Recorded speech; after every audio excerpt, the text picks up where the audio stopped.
Hi, welcome to this tutorial on using the Q&A feature in Google Meet. The Q&A feature is a great way for students to be able to submit questions for you to be able to answer in a different way than the chat. I'll say a more anonymous way. So the chat, everyone sees the running conversation that's in the meeting of what's going on in the chat. Q&A is a submission of a question that only the host or you, the teacher, would see, and then you'd be able to answer in a generic way if you didn't want to reveal maybe who asked the question. You could also, obviously, depending on the situation or the comfort level of the student, say, hey, so-and-so had a good question here.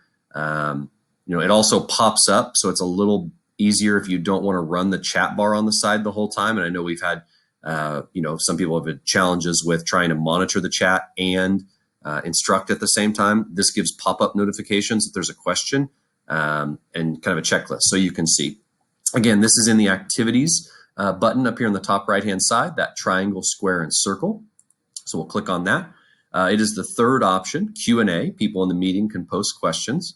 When you open that, each meeting, it's automatically turned off by default. And so the first time that you click on that during your meeting, you click this button here that says turn on Q&A. So again, if you want to use this feature, you need to turn it on in each meeting. By default, it's turned off. Again, now we're allowing questions. And you saw the pop-up there that Q&A is now open. So I can run that there on the side if I want. It's also open the whole time. So even if I close this sidebar here and I see all my students in the tiled view, Q&A is running.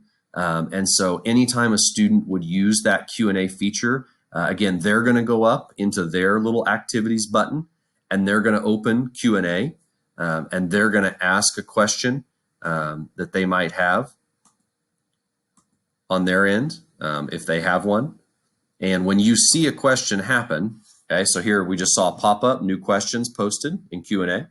So I can click on that if I get there fast enough with the notification. If not, I see that there's a green dot on my activities for a notification. And now I see that the green dot is on Q&A. And so I can open that up.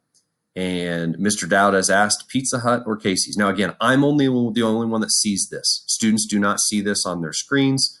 The administrator or the host is the only person that sees the meeting. So I can go ahead then and I can give this a thumbs up. I liked your question, okay? Or I can answer it, okay? If we're having discussion, maybe there, and then I can check it off that I answered it. That helps me if there's a whole list of questions as we go through. You'll see another one popped up here from Ethan, the red, the white, or the blue. So I can run this on the side.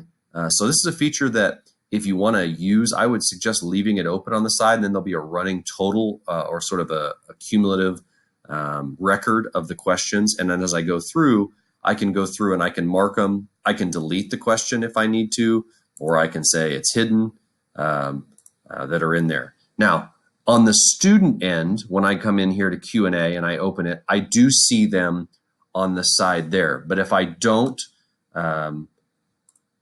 like that or I don't see those, then I can change it. So as I click it, I can hide the question and it will disappear out of the running record on the student side.